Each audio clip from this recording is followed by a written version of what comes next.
পৃথিবীতে এমন একটি দেশ আছে যার আয়তন মাত্র 0.44 বর্গ কিলোমিটার, যা একটি গ্রামের থেকে অনেক ছোট। এখানে মাত্র 880 জন লোক বাস করে।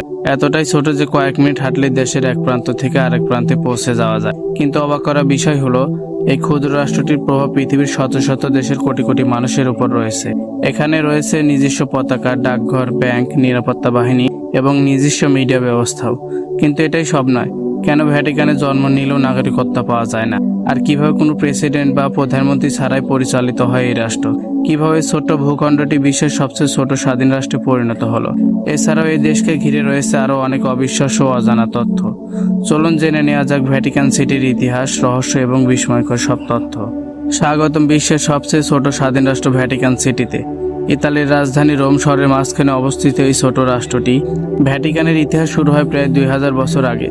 খ্রিস্টানদের বিশ্বাস অনুযায়ী যীশু খ্রিস্টের অন্যতম শিষ্য সেন্ট পিটার রোমে খ্রিস্ট ধর্ম প্রচার করেন এবং সেখানে মৃত্যুবরণ করেন। পরে তার সমাধির উপর নির্মিত হয় বিখ্যাত সেন্ট পিটার্স ব্যাসিলিকা। সেন্ট পিটারের মৃত্যুর বহু বছর ধরে খ্রিস্টানরা রোমান সাম্রাজ্যের নির্যাতনের শিকার হয় এবং খ্রিস্ট ধর্ম অনুসরণ করা ছিল অত্যন্ত বিপজ্জনক। কিন্তু 313 খ্রিস্টাব্দে সম্রাট কনস্ট্যান্টাইন এডিক্ট অফ মিলান জারি করে খ্রিস্ট ধর্মকে বৈধতা দেন। এরপর খ্রিস্ট ধর্ম দ্রুত বিস্তার লাভ করে এবং রোম ক্যাথলিক বিশ্বের কেন্দ্রে পরিণত হয়। 476 খ্রিস্টাব্দে প্রাচীন রোমান সাম্রাজ্যের পতনের পর ইউরোপের রাজনৈতিক অস্থিরতা দেখা দেয়।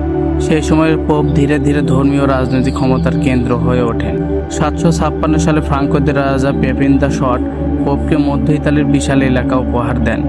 ইতিহাসে এই ঘটনাকে ডোনেশন অফ পেপিন বলা হয়। এই ঘটনার মাধ্যমে পেপাল স্টেটস বা পোপের নিজস্ব রাজ্যের জন্ম হয়। পরবর্তী প্রায় 1000 বছর ধরে পোপ ছিলেন ধর্মীয় নেতা এবং ভূখণ্ডের শাসক। 1054 সালে খ্রিস্ট ধর্মের ইতিহাসে বড় বিভাজন ঘটে। চার্চ দুটি ভাগে বিভক্ত হয়, রোমান ক্যাথলিক চার্চ এবং ইস্টার্ন অর্থোডক্স চার্চ। ইতিহাসে এটি গ্রেট স্কিজম নামে পরিচিতি। পঞ্চদশ ও ষোড়শ শতাব্দীর রেনেসাঁ যুগে ভ্যাটিকান শিল্প ও সংস্কৃতির অন্যতম কেন্দ্র হয়ে ওঠে। পোপরা বিশ্বের সেরা শিল্পীদের পৃষ্ঠপোষকতা করতেন। মাইকেল অ্যাঞ্জেলো, রাফায়েল ও ব্রাহ্মণদের মতো শিল্পীরা এই সময় ভ্যাটিকানে কাজ করেন। বিখ্যাত সিস্টেন চ্যাপেল ও সেন্ট পিটার্স ব্যাসিলিকার অনেক অংশ সেই সময়ের সৃষ্টি। 1517 সালে মার্টিন লুথারের প্রতিবাদের মাধ্যমে প্রোটেস্ট্যান্ট সংস্কার আন্দোলনের সূচনা হয়, যা ইউরোপের ধর্মীয় ইতিহাসে বড় পরিবর্তন এনে দেয় এবং ক্যাথলিক চার্চকেও সংস্কারে বাধ্য করে। 19বিংশ শতাব্দীতে ইতালির একীকরণের সময় পোপের নিয়ন্ত্রণাধীন অঞ্চলগুলো ধীরে ধীরে ইতালির অন্তর্ভুক্ত হয়। 1870 সালে রোম দখলের মাধ্যমে পেপাল স্টেটসের অবসান ঘটে এবং পোপ নিজেকে ভ্যাটিকানের বন্দী বলে ঘোষণা করেন। এরপর প্রায় 60 বছর বিরোধ চলার পর 1929 সালে 11 ফেব্রুয়ারি ল্যাটেরান চুক্তি স্বাক্ষরিত হয়। এই চুক্তির মাধ্যমে ইতালি ভ্যাটিকানকে স্বাধীন রাষ্ট্র হিসেবে স্বীকৃতি দেয় এবং আধুনিক ভ্যাটিকান সিটির জন্ম হয়। দ্বিতীয় বিশ্বযুদ্ধের সময় ভ্যাটিকান নিরপেক্ষ অবস্থান বজায় রাখে। যুদ্ধের ভয়াবহতার মধ্যেও এটি স্বাধীন ও নিরপেক্ষ রাষ্ট্র হিসেবে টিকে থাকে। আজকের ভ্যাটিকান শুধু একটি রাষ্ট্র নয়, এটি প্রায় 1.4 বিলিয়ন ক্যাথলিক খ্রিস্টানের আধ্যাত্মিক কেন্দ্র এবং বিশ্বের অন্যতম প্রভাবশালী ধর্মীয় প্রতিষ্ঠান। অনেকেই ভ্যাটিকান ও হোলিসিকে একই মনে করেন, কিন্তু ভ্যাটিকান হলো একটি স্বাধীন রাষ্ট্র আর হোলিসি হলো ক্যাথলিক চার্চের কেন্দ্রীয় প্রশাসন, যা বিশ্বের বিভিন্ন দেশের সঙ্গে কূটনৈতিক সম্পর্ক পরিচালনা করে। বর্তমানে ভ্যাটিকানে বাসিন্দা মাত্র প্রায় 880 জন। পৃথিবীর সবচেয়ে ছোট রাষ্ট্র হওয়া সত্ত্বেও এটি বিশ্বের অন্যতম গুরুত্বপূর্ণ ধর্মীয় কেন্দ্র। এখানে জন্ম নিলেই নাগরিকত্ব পাওয়া যায় না। সাধারণত পোপের অধীনে দায়িত্ব পালনকারী ধর্মযাজক, কর্মকর্তা এবং সুইস গার্ডদের নাগরিকত্ব দেওয়া হয়। দায়িত্ব শেষ হলে অনেকেদের নাগরিকত্ব শেষ হয়ে যায়। ভ্যাটিকানে কোনো প্রেসিডেন্ট বা প্রধানমন্ত্রী নেই।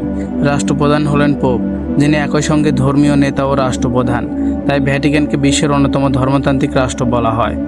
দেশটির আয়ের প্রধান উৎস পর্যটন, জাদুঘর, টিকিট, ডাক টিকিট, স্মারক মুদ্রা প্রকাশনা এবং বিভিন্ন অনুদান। প্রতি বছর লাখ লাখ পর্যটক ভ্যাটিকান ভ্রমণ করতে আসেন। ভ্যাটিকানের নিজস্ব নিরাপত্তা বাহিনী সুইস গার্ড পোপের নিরাপত্তার দায়িত্ব পালন করে। তাদের রঙিন পোশাকের আড়ালে রয়েছে কঠোর প্রশিক্ষণ ও পেশাদার নিরাপত্তা ব্যবস্থা। এখন আসা যাক কিছু অবাক করা তথ্যের দিকে। পৃথিবীর সবচেয়ে ছোট দেশের এটিএম এ ল্যাটিন ভাষার অপশন পাওয়া যায়। ভ্যাটিকানের পাসপোর্ট বিশ্বের সবচেয়ে বিরল পাসপোর্টগুলোর একটি। এখানে রয়েছে নিজস্ব ব্যাংক, যার নাম institute for the works of religion. এছাড়া ভ্যাটিকান মিউজিয়ামে পৃথিবীর সবচেয়ে মূল্যবান শিল্প সংগ্রহগুলোর একটি সংরক্ষিত আছে। এখানে রয়েছে বিখ্যাত সিস্টিন চ্যাপেল, যার ছাদের চিত্রকর্ম আজও মানুষকে মুগ্ধ করে। নতুন পোপ নির্বাচনের প্রক্রিয়া অত্যন্ত রহস্যময়। কনক্লেভে বিশ্বের বিভিন্ন দেশের কার্ডিনালরা ভোট দেন। পোপ নির্বাচিত না হলে চিমনি থেকে কালো ধোঁয়া এবং নির্বাচিত হলে সাদা ধোঁয়া বের হয়। ভ্যাটিকানে নির্দিষ্ট রেল লাইনও রয়েছে, যদিও এটি বিশ্বের সবচেয়ে ছোট রেলপথগুলোর একটি। তবে এখানে কোনো বিমানবন্দর নেই, কারণ দেশটি এতটাই ছোট যে বিমানবন্দর তৈরির জায়গাই নেই। গুরুতর চিকিৎসার প্রয়োজন হলে সাধারণত রোমের হাসপাতাল ব্যবহার করা হয়। সবচেয়ে অবাক করা বিষয় হলো, ভ্যাটিকানের সবচেয়ে বড় শক্তি কোনো সেনাবাহিনী বা প্রাকৃতিক সম্পদ নয়। এর সবচেয়ে বড় শক্তি হলো 2000 বছরের ইতিহাস, সংস্কৃতি এবং ধর্মীয় প্রভাব। মাত্র কয়েকশো নাগরিক এবং আধা বর্গ কিলোমিটারও কম আয়তনের ক্ষুদ্র রাষ্ট্রটি আজও বিশ্বের অন্যতম প্রভাবশালী স্থান। ভ্যাটিকান আমাদের মনে করিয়ে দেয় যে একটি দেশের গুরুত্ব সবসময় তার আয়তন, জনসংখ্যা বা অর্থনৈতিক শক্তি দিয়ে মাপা যায় না। কখনো কখনো ইতিহাস, বিশ্বাস এবং সংস্কৃতি একটি দেশকে বিশ্বের বুকে অনন্য করে তোলে। আর সেই কারণে পৃথিবীর সবচেয়ে ছোট দেশ হয়েও ভ্যাটিকান সিটি আজও বিশ্বের সবচেয়ে গুরুত্বপূর্ণ রাষ্ট্রগুলোর একটি।